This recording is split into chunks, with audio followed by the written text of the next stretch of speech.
Hello students, कैसे हैं आप सब लोग। तो आज 10 मिनट रिवीजन सीरीज में हम एक नया चैप्टर पढ़ेंगे जिसका नाम है क्लास इकोनॉमिक रिफॉर्म्स, यानी कि new economic policy, liberalisation, privatisation, globalisation. पूरा का पूरा चैप्टर 0 to end खत्म कराऊंगा, कोशिश करूंगा 10 मिनट के अंदर खत्म कर सकूं। तो वीडियो एंड तक देखना है क्लास, और 10 मिनट सीरीज को एंजॉय कर रहे हो कि नहीं मुझे कॉमेंट सेक्शन में जरूर बताना। बात करते हैं क्लास रिफॉर्म्स की। 1991 में इंडिया की हालत बहुत बुरी हो गई थी। इसको ठीक करने के लिए क्लास रिफॉर्म्स लाना जरूरी था। उस टाइम पे हमारे फाइनेंस मिनिस्टर थे डॉक्टर मनमोहन सिंह, और प्राइम मिनिस्टर थे पीवी नरसिम्हा राव। इनका बहुत बहुत धन्यवाद क्लास, इनकी वजह से क्लास इकोनॉमी सरवाइव कर गई। 1991 में हमारी इतनी बुरी हालत थी और आज क्लास इकोनॉमी सरवाइव कर गई, तो क्लास ये इन्हीं की देन है। रिफॉर्म्स यानी कि सुधार। 24 जुलाई 1991 को रिफॉर्म्स अनाउंस होता है प्राइम मिनिस्टर पीवी नरसिम्हा राव और class finance minister doctor Manmohan Singh के द्वारा। और इस रिफॉर्म्स के अंदर 3 डिफरेंट कंपोनेंट की बात की जाती है। पुरानी जितनी भी चीजें थी, पुरानी जो सोच थी, उन सबको बदल दिया जाता है। और क्लास ये 3 कंपोनेंट है एलपीजी, न्यू इकोनॉमिक पॉलिसी में। L for liberalisation, P for privatisation, G for globalisation. अगर मैं बात करूं रिफॉर्म्स को लाने की जरूरत क्यों पड़ी, तो सबसे पहला रीजन है राइज इन प्राइस। महंगाई इतनी ज्यादा बढ़ रही थी क्लास, बहुत 17% लगभग महंगाई का रेट बढ़ गया था। इसकी वजह से गरीब लोग चीज़ों को अफोर्ड नहीं कर पा रहे थे। रिफॉर्म लाना बहुत जरूरी था। राइज इन फिजिकल डेफिसिट, हमारे ऊपर कर्जों का बोझ था, बहुत ज़्यादा कर्जा हमारे ऊपर बढ़ता चला जा रहा था, जिसकी वजह से रिफॉर्म्स लाना जरूरी था। फॉरेन एक्सचेंज रिजर्व, हमारे पास फॉरेन करेंसी का भंडार खत्म होने लगा था। एक हफ्ते तक का गोल्ड हमारे पास नहीं था, पैसा फॉरेन करेंसी का पेमेंट करने के लिए। तब जाके चंद्रशेखर राव सरकार ने क्लास जाके गोल्ड बेचा, तब जाके कहीं ना कहीं क्लास हमारे पास थोड़ा सा रिजर्व आया। हमारे पास से फॉरेन करेंसी खत्म हो गया था, हम इंपोर्ट कैसे करते, बहुत चिंतित में थे। पब्लिक सेक्टर कंपनीज ने लगभग 40 साल संभाला, 1950 से 1990 तक, लेकिन क्लास कुछ भी ग्रोथ नहीं हुआ। पब्लिक सेक्टर कंपनीज, जो पब्लिक कंपनी थी, सरकार ने जो भी चीज़ें क्लास लिया था अपने अंडर काम करने के लिए, इंडस्ट्रीज को डेवलप करने के लिए, इकोनॉमी को डेवलप करने के लिए, वो काम नहीं कर पाया। हमारा बैलेंस ऑफ पेमेंट नेगेटिव जा रहा था, हमारा एक्सपोर्ट कम था, हमारा इंपोर्ट ज़्यादा था, जिसकी वजह से हमें और फॉरेन एक्सचेंज चाहिए था क्लास बाहर से चीज़ों को इंपोर्ट करने के लिए। ये सारी प्रॉब्लम्स को सॉल्व करने के लिए ही रिफॉर्म्स लेके आ गया। रिफॉर्म्स के 3 component, LPG, liberalisation, privatisation, globalisation. अब बात करते हैं इंडस्ट्रियल सेक्टर में लिबरलाइजेशन का क्या इम्पैक्ट पड़ा। बेसिकली लिबरलाइजेशन का मतलब मैं आपको बता चुका हूँ, लाइसेंस को खत्म कर देना, ओपन कर देना इकोनॉमी को सबके लिए। जो भी पहले रोक टोक थे, हर चीज़ के लिए पहले सरकार से परमिशन ले। आप अपने कंपनी खोलना चाहते हो, सरकार से परमिशन लो। ब्रांचेस बढ़ाना चाहते हो, सरकार से परमिशन लो। प्रोडक्ट आपका प्राइस सेट करना है, सरकार से परमिशन लो। सरकार ने कुछ इंडस्ट्रीज को छोड़ के बाकी सबकी, शुरू में 6 इंडस्ट्रीज को क्लास छोड़ दिया था, बाकी सबके लिए क्लास माफ है। 6 इंडस्ट्रीज अगर आप कर रहे हो, आपको लाइसेंस चाहिए, बाकी किसी में आपको लाइसेंस की जरूरत नहीं, आप आराम से बिजनेस करो। जिसकी वजह से क्लास इंडस्ट्रियल लाइसेंसिंग सिस्टम खत्म कर दिया, लाइसेंस की जरूरत नहीं पड़ी। स्मॉल जो डी रिजर्वेशन था, जो सबसे पहले स्मॉल स्केल इंडस्ट्री मैंने बताया था पिछली क्लास में, उसमें कुछ प्रोडक्ट को रिजर्व कर दिया गया था स्मॉल स्केल इंडस्ट्रीज के लिए, जो टिश्यू नैपकिन बनाती थी, लेकिन क्लास उनको डी रिजर्व कर दिया। जो भी क्लास ट्रेड प्रैक्टिसेस थे, जो भी एमआरटीपी एक्ट था, उसको हटा दिया। जो भी ट्रेड प्रैक्टिसेस थे, जहाँ पे बड़ी बड़ी कंपनीज को बहुत ज़्यादा जो बेसिकली ऐसी कंपनी जो करोड़ों का टर्नओवर जिनका पास है, 100 करोड़ का टर्नओवर है जिन कंपनीज का, उनके लिए क्लास बहुत सारी परमिशंस थी, रोक टोक थी, वो सरकार ने सारे हटा दिए। रोल ऑफ पब्लिक सेक्टर, सरकार का रोल कम हो गया, प्राइवेट सेक्टर के नंबर्स बढ़ने लगे, कैपिटल गुड्स इंपोर्ट करना और आसान हो गया। लिबरलाइजेशन आने के बाद से इंडस्ट्रियल सेक्टर में ये सारे चेंजेस आए।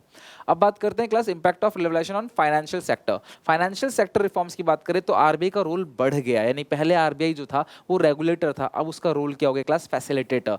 और दूसरी बात है क्लास प्राइवेट सेक्टर बैंक, बहुत सारे नए नए बैंक्स खुलने लगे। और क्लास फॉरेन इन्वेस्टमेंट, जो भी class increase in limit of foreign investment, जो फॉरेन इन्वेस्टमेंट है बाहर से अगर हम इन्वेस्ट कर रहे हैं या वो हमारी कंट्री में इन्वेस्ट कर रहे हैं, उसकी लिमिट क्लास बढ़ा दी गई कि अब आप क्लास ज़्यादा परसेंटेज में इन्वेस्टमेंट कर सकते हो। बात करते हैं टैक्स रिफॉर्म्स की, तो डायरेक्ट टैक्स और इनडायरेक्ट टैक्स को इंट्रोड्यूस किया गया। टैक्स रिफॉर्म्स के अंदर इन्होंने क्या किया, टैक्सेस को रैशनलाइज कर दिया कि भाई डायरेक्ट टैक्स को रैशनलाइज किया। रिफॉर्म्स इन इंडायरेक्ट टैक्सेस में रिफॉर्म किया, और सिंप्लीफिकेशन ऑफ टैक्स प्रोसेस को सिंप्लीफाई किया। बेसिकली इजीली लोग टैक्स दे सकें, टैक्स के रेट को भी रिड्यूस किया गया टैक्स रिफॉर्म्स के अंदर।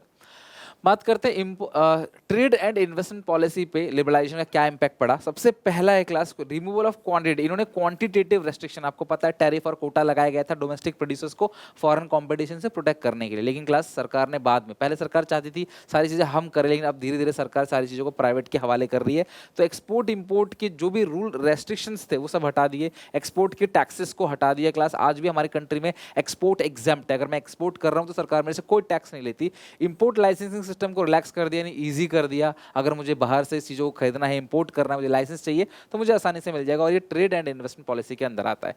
नेक्स्ट है क्लास, अच्छा हाँ, फाइनेंस, ये जो एक फॉरेन एक्सचेंज रिफॉर्म्स, इसके अंदर डीवैल्यूएशन आता है। डीवैल्यूएशन, सरकार ने क्लास उस टाइम पे हमारी इंडियन करेंसी को डीवैल्यू किया था ताकि लोग इजीली हमारे यहाँ आके सस्ते में सारा सामान खरीद के ले सकें बाहर से, और हमारे पास फॉरेन करेंसी आए, वो फॉरेन एक्सचेंज रिफॉर्म्स के अंदर आता है। सेकंड इज प्राइवेटाइजेशन, जब सरकार अपनी कंपनी का कुछ हिस्सा या पूरा का पूरा हिस्सा प्राइवेट कंपनी को बेच देती है, दिस इज कॉल्ड प्राइवेटाइजेशन। दो तरीके से होता है प्राइवेटाइजेशन, ध्यान समझना। ट्रांसफर ऑफ ओनरशिप, अपनी पूरी ओनरशिप दे दी, property and management of the public sector to government, तो इसको बोलते हैं प्राइवेटाइजेशन, जहां सरकार 51% से भी ज्यादा स्टेक जो है वो प्राइवेट के हवाले कर देती है, जहां पे वो खुद मालिक नहीं, फिर दूसरी कंपनी मालिक बन जाती है। और डिसइन्वेस्टमेंट किसे कहते हैं, जहां पे क्लास अपनी कंपनी का एक हिस्सा और क्लास 49% से कम का हिस्सा जब किसी को देती है क्लास, उसको क्या बोलते हैं, डिसइन्वेस्टमेंट। सीधी सीधी बात, पूरी कंपनी बेच दो, प्राइवेटाइजेशन। और क्लास अपने शेयर्स का छोटा हिस्सा, मान लो मेरी किसी कंपनी में 50% की होल्डिंग है, 52% की होल्डिंग है, मैं 5% बेच रहा हूं, this is called PSU, disinvestment. Central public sector enterprise in India, ध्यान समझना है क्लास, यहाँ पे सबसे पहले the company which the shares of central, जहां पे सेंट्रल गवर्नमेंट का शेयर 51% या उससे ज्यादा है, उसे बोलते हैं सीपीएसई, यानी central public sector enterprise in India. अगर मैं कैटेगरी की बात करूं तो पहला है महारत्न, जहां पे महारत्न के अंदर क्लास 11 कंपनीज हैं, जैसे class power finance corporation, IOCL, SAIL, भेल, GAIL, ONGC, BPCL, HPCL, NTPC, CIL और पावर ग्रिड कॉर्पोरेशन लिमिटेड। नाम नहीं याद रखना, बस महारत्न में 11, नवरत्न में 13 है क्लास, इसमें एक कंपनी हटा दी गई, पावर फाइनेंस कॉर्पोरेशन, क्योंकि ये ऊपर आ गई क्लास महारत्न में। मिनी रत्न में 73 कंपनीज हैं, तो महारत्न मिनी रत्न क्लियर हो गया। इसके बारे में इतना ही जानना है, इससे जानने की जरूरत भी नहीं है। बात करूं ग्लोबलाइजेशन की, अपनी इकोनॉमी को वर्ल्ड की इकोनॉमी के साथ जोड़ना ही ग्लोबलाइजेशन, सबके साथ चलना, सबके साथ बाइंड होकर रूल रेगुलेशन बना के चलना। हमारे पास कोई चीज़ हम उनको शेयर करेंगे, उनके पास कोई चीज़ हम उनसे बाय कर सकते हैं क्लास, हमने कोविड वैक्सीन बनाया तो हम शेयर करेंगे, उन्होंने बनाया वो हमको शेयर करेंगे, एक दूसरे की हेल्प करेंगे, साथ चलेंगे, डेवलपमेंट करेंगे, कोई भी ट्रेड बैरियर हम नहीं लगाएंगे एक दूसरे के साथ। This is called globalisation. Globalisation की पॉलिसी की स्ट्रेटजी क्या रही, सबसे पहले फॉरेन इन्वेस्टमेंट को बढ़ा दिया, यानी क्लास अगर मैं कोई भी फॉरेन इन्वेस्टमेंट करता हूँ कहीं भी, या कोई भी आके हमारी कंट्री में इन्वेस्टमेंट करता है, उसकी लिमिट को बढ़ा दिया। पहले बाहर वाला जब इंडिया में आता था तो किसी इंडियन के साथ मिलकर बिजनेस करता था, लेकिन अब ऐसा नहीं, वो अकेले भी बिजनेस कर सकता है। ट्रेड पॉलिसी लॉन्ग टर्म तक बनाई सरकार, अगर कोई बाहर से कंपनी आती है तो लंबे समय का ट्रेड पॉलिसी बनता है, सो दैट बीच में उसे छोड़ के जाना ना पड़े। टैरिफ को कम कर दिया, टैक्सेस कम कर दिया और क्वांटिटेटिव रेस्ट्रिक्शंस को हटा दिए। ये सब तक class policy strategy in promotion of globalization. इस टॉपिक से क्वेश्चन आ जाता है कई बार, आउटसोर्सिंग। ये जो टर्म है आउटसोर्सिंग, इसमें क्या है कि कोई भी इंसान या कंपनी जब अपना सारा काम खुद नहीं कर सकते, तो जो रूटीन वर्क है, डे टू डे वर्क है क्लास, वो किसी और से करवाते हैं, किसी और को देते, this is called outsourcing. Like video editing मैं नहीं कर सकता तो मैं किसी और को अपना काम देता हूँ, this is called outsourcing. Notes जैसे लिखने हैं, उसको टाइप करना है, तो वो काम मैं किसी और को देता हूँ, दिस इज कॉल्ड आउटसोर्सिंग। तो अपने काम किसी और से कराना, कंपनी बहुत सारा काम किसी और से कराती है, दिस इज कॉल्ड आउटसोर्सिंग। और इंडिया एक आउटसोर्सिंग का हब बनता चला जा रहा है। इंडिया में आईटी सेक्टर में क्लास जितने बीपीओज हैं, कॉल सेंटर्स हैं, वो सबसे अच्छा एग्जाम्पल है आउटसोर्सिंग का, जहाँ पे इंडिया के लेबर सस्ते, पढ़े लिखे लेबर इंडिया के सस्ते रेट पे अवेलेबल हो जाते हैं, तो बाहर कंट्री से क्लास यहाँ पे लोग आते हैं, अपना बिजनेस खोलते हैं और आउटसोर्सिंग का काम इंडिया को देते हैं, सो दैट यहाँ के लोग सस्ते मिलते हैं, तो उनका काफ़ी पैसा बचता है। नेक्स्ट है वर्ल्ड ट्रेड ऑर्गेनाइजेशन। ध्यान रखना क्लास, डब्ल्यूटीओ के मेंबर है 164। डब्ल्यूटीओ को पूरा नाम है GATT, general agreement of tariff and trade. WTO एक ऐसी इंटर गवर्नमेंटल ऑर्गेनाइजेशन है जहां पे बहुत सारी कंट्री मिलके एक रूल रेगुलेशन बनाती हैं क्लास, कि हम सब जो है इस नियम कानून को साइन करेंगे, हम सब इस प्रोटोकॉल को फॉलो करेंगे। डब्ल्यूटीओ ऑफिशियली कमेंस हुआ 1 जनवरी 1995। इसका पूरा नाम क्लास गैट है, इसका हेड ऑफिस जिनेवा स्विट्जरलैंड में है। और क्लास अभी 164 कंट्रीज हैं जो इनके रूल रेगुलेशन को फॉलो करते हैं। बेसिकली डब्ल्यूटीओ क्या करता है, वर्ल्ड ट्रेड ऑर्गेनाइजेशन है, ट्रेड को फैसिलिटेट करता है पूरे वर्ल्ड में, कोई भी ट्रेड बैरियर नहीं होना चाहिए, व्यापार करने के लिए कोई क्लास रुकावट नहीं होनी चाहिए। कोई भी किसी भी कंट्री, आज मैं अमेरिका का, चाइना का, किसी भी कंट्री का कोई भी प्रोडक्ट खरीद सकता हूँ, डब्ल्यूटीओ की वजह से है। डब्ल्यूटीओ की बात करें, वो उसका फंक्शन क्या है, तो ये इंटरनेशनल ट्रेड को प्रमोट करता है, टैक्सेस वगैरह हटा देता है, चाहे वो टैरिफ हो चाहे नॉन टैरिफ बैरियर हो, रूल रेगुलेशन बनाता है क्लास, ट्रेड पॉलिसी बनाता है, रिसोर्सेज का, वर्ल्ड के रिसोर्सेज का ऑप्टिमम यूटिलाइजेशन हो इसका ध्यान रखता है, एनवायरनमेंट को प्रोटेक्ट करना क्लास, फ्रेमवर्क बनाना, अगर कोई डिस्प्यूट हो जाता है, कोई दो देशों में विवाद हो जाता है, उसको सेटल करने का काम, और carry out the periodic review, हर एक पर्टिकुलर टाइम के बाद रिव्यू किया जाता है कि जो भी पॉलिसीज हैं मेंबर कंट्री ने, जितने भी कंट्रीज मेंबर हैं, इंडिया भी एक मेंबर है, उन्होंने जो पॉलिसी बनाई है वो करेक्ट है कि नहीं। नेक्स्ट बात करें क्लास बायलैटरल ट्रेड का मतलब जब किसी भी दो कंट्री के बीच में ट्रेड होता है तो उसको बोलते हैं बायलैटरल ट्रेड। अब जब यही ट्रेड कई देशों के बीच में होता है, मोर देन 2 कंट्रीज के बीच में अगर ट्रेड हो रहा है उसे बोलते हैं मल्टीलैटरल ट्रेड। बात करते हैं क्लास अप्रेजल की। ये जो एलपीजी आया, लिबरलाइजेशन, प्राइवेटाइजेशन, ग्लोबलाइजेशन, इससे बहुत सारे फायदे हुए। जैसे क्लास इकोनॉमी का ग्रोथ होने लगा, इंडस्ट्रियलाइजेशन जो है वो ज़्यादा तेज़ी से होने लगा, इंडस्ट्रीज़ का प्रोडक्शन बढ़ने लगा, फॉरेन इन्वेस्टमेंट, बाहर कंट्री से हमारे पास इन्वेस्टमेंट आने लगा, फॉरेन करेंसी जिसकी वजह से हमारे पास आने लगा, एक्सपोर्ट हमारा बढ़ा, हमारे पास और फॉरेन करेंसी आया। चेक ऑन इन्फ्लेशन, पहले हमारी कंट्री में इन्फ्लेशन बहुत ज़्यादा बढ़ गया था क्योंकि क्लास हम दबा दब नोट प्रिंट कर रहे थे, हमारे पास बहुत दिक्कत थी। नोट प्रिंट करना कभी भी सॉल्यूशन नहीं होता, वो और बर्बाद कर देता है।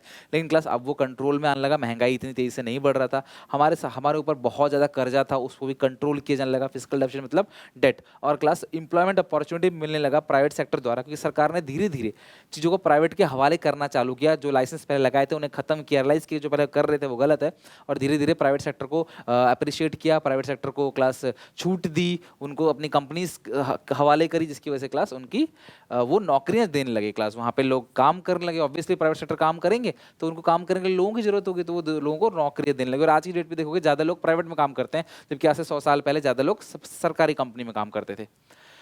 नेक्स्ट है डिमोनेटाइजेशन।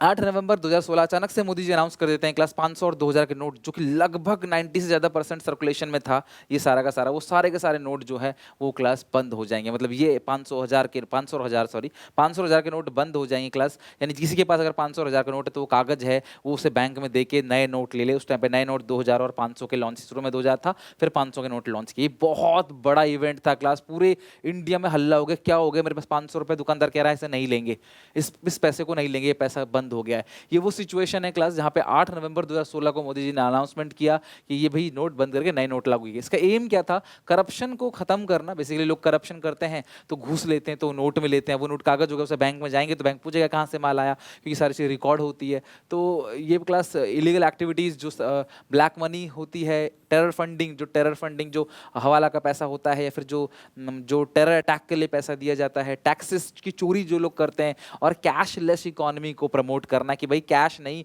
कैश से धंधलेबाजी हो जाती है, कैश से पता नहीं चलता, मान लो मैं 100 करोड़ कमा रहा हूँ, कैश में है, सरकार को पता ही नहीं चलेगा, बैंक में आया तो सरकार को पता चलेगा। तो इस इकोनॉमी को क्लास खत्म करना, बंद करना, बेसिकली डिमोनेटाइजेशन का ये एम था। लेकिन डिमोनेटाइजेशन को एक फेलियर माना जाता है, बिकॉज सारा पैसा 99 पॉइंट कुछ परसेंट पैसा जो है लगभग वापस आ गया था, तो इसको फेलियर माना जाता है। जिससे क्लास फायदा क्या हुआ, क्लास बैंक मतलब इम्पैक्ट क्या हुआ, बैंक के डिपॉजिट्स बढ़ गए, कैश ट्रांजेक्शंस बहुत ज़्यादा कम हो गए, सब लोग उस टाइम पे ऑनलाइन ट्रांजेक्शन कर रहे थे, डिजिटाइजेशन बढ़ा, क्लास डिजिटल पेमेंट वगैरह होने लगी, रियल स्टेट के प्राइस बहुत डिक्रीज हो गए थे उस टाइम पे, क्योंकि रियल स्टेट में सबसे ज़्यादा काला पैसा चलता है, रियल स्टेट में खरीद बेच होती है तो कैश कॉम्पोनेंट ज़्यादा चलता है। इनकम टैक्स कलेक्शन जो है वो सरकार की बढ़ गई, और जिसकी वजह से क्लास फायदा भी हुआ, लोगों को, सरकार को फायदा हुआ काफी डिमोनेटाइजेशन से, बट आम जनता को कुछ खास फायदा नहीं हुआ। GST, goods and services tax, ये एक इनडायरेक्ट टैक्स है। सरकार ने क्लास 2017 में क्या किया, जितने भी इनडायरेक्ट टैक्स थे सबको सम अप कर दिया, मर्ज कर दिया, एक नया टैक्स रखा, एक नया नाम दे दिया, GST, goods and services tax. One nation one tax के विजन को देखते हुए क्लास 29 मार्च 2017 को इसको क्लास पास किया गया, और 1 जुलाई 2017 इसको सीए डे भी बोलते हैं, उस दिन से क्लास ये क्या हो गया, इफेक्ट हो गया। इससे पहले बहुत सारे टैक्सेस थे, उन सबको जोड़ दिया और बना दिया जीएसटी। इसके अलग अलग रेट हैं, इवन 0% यानी किसी चीज़ पे टैक्स नहीं लगता है, हालांकि अब इन पे भी लगने लगा है क्योंकि रूल चेंज होते रहते हैं। और जो बेसिकली स्टैंडर्ड गुड्स होते हैं 12 से 18% का लगता है, 12 या 18 लगता है। कंजप्शन गुड्स पे 5%, और डोमिनोज ये सब जो रेस्टोरेंट होते हैं, जो सिंगल चेन रेस्टोरेंट है, उस पर भी 5% लगता है। जो डीमेरिट्स गुड्स हैं, जो फिर क्लास बहुत हाई हैवी क्वालिटी के, या फिर क्लास बहुत स्टैंडर्ड गुड्स है, इंपोर्टेड गुड्स है, उस पर कई बार 28% का भी जीएसटी लग जाता है। हालांकि गोल्ड पे 3% है, और क्लास इंपोर्ट ड्यूटी जीएसटी के अंदर कवर नहीं होता, पेट्रोलियम भी जीएसटी के अंदर कवर नहीं होता। आपके एडिशनल नॉलेज के लिए बता दिया मैंने। स्ट्रक्चर की बात करें, अगर जीएसटी के वजह से सेंट्रल गवर्नमेंट रखती है तो central goods and service tax, state रखती है state goods and service tax, union territory रखती है तो union territory goods and service tax, और इंटीग्रेट, जब एक स्टेट से दूसरे स्टेट में सामान बेचते हो, पंजाब से बेच रहे हो क्लास दिल्ली में, तो इसमें लगता है IGST, integrated goods and service tax. और अगर सेम स्टेट के अंदर बेचते हो तो सीजीएसटी, एसजीएसटी, यूनियन टेरिटरी से बेच रहे हो तो क्लास यूटीजीएसटी। फीचर की बात करें, कॉम्प्रिहेंसिव टैक्स, बहुत सारे टैक्सेस को मिलाकर जीएसटी बनाया गया है। हर स्टेज पे टैक्स लगता है। ए ने बी को बेचा, टैक्स पे करेगा, बी सी को बेचेगा, जो बी सी को बेचेगा, बी सी से कलेक्ट करेगा और सरकार को पे करेगा। हर स्टेज पे टैक्स लगता है। जितना भी वैल्यू एडेड है उसी पे जीएसटी लगता है।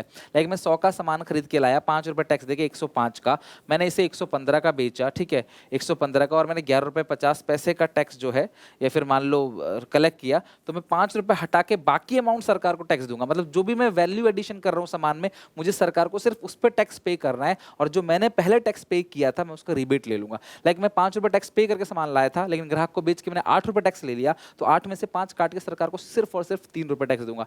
डेस्टिनेशन बेस्ड टैक्स होता है जीएसटी, मतलब जिसने सामान बेचा वो नहीं, कंजप्शन करने वाला इंसान कहाँ पे है। मैं उत्तर प्रदेश में खड़ा हूँ, मैंने कर्नाटका में सामान बेचा, तो कर्नाटका में वो कंज्यूम हो रहा है, तो वहां पे टैक्स लगेगा उसके लिए। This is called destination based tax. फायदा क्या है, टैक्स सिस्टम बहुत सिंप्लीफिकेशन हो गया, ट्रांसपेरेंसी, चोरी करना मुश्किल हो गया, चीजों को छुपाना मुश्किल हो गया, अलग अलग टैक्स नहीं लगते, एक ही टैक्स लगता है, तो ईज ऑफ डूइंग बिजनेस हो गया, टेक्नोलॉजी ड्रिवन ऑनलाइन सारा काम होता है, अट्रैक्टिंग फॉरेन इन्वेस्टमेंट। अगर एक ही टैक्स है तो बाहर के लोग इन्वेस्ट करते हैं, डरते नहीं है कि हाँ अलग अलग नाम से पब्लिक को पागल बनाया जा रहा है, एक ही टैक्स है, और इससे क्लास इकोनॉमी ग्रोथ करता है। एंड इसके साथ ही चैप्टर पूरी तरीके से खत्म। उम्मीद है क्लास, मैं जानता हूँ वीडियो लंबी हो गई है, बट माफ करना, बट ये पूरा चैप्टर क्लास इन शॉर्ट में रिवीजन करा दिया मैंने आपको। बिफोर बोर्ड एग्जाम क्लास में और डिटेल रिवीजन लेके आऊँगा, बट अब मुझे बताना कैसे लगा पूरा सेशन, और अच्छा लगे तो शेयर करना अपने सारे के सारे दोस्तों में। इंस्टाग्राम में मुझे टैग करना है, इसको अच्छे से कॉपी में लिख लिख के प्रैक्टिस करके। बाकी मिलते हैं नेक्स्ट क्लास में नए चैप्टर के साथ। पहले टेक केयर, बाय बाय।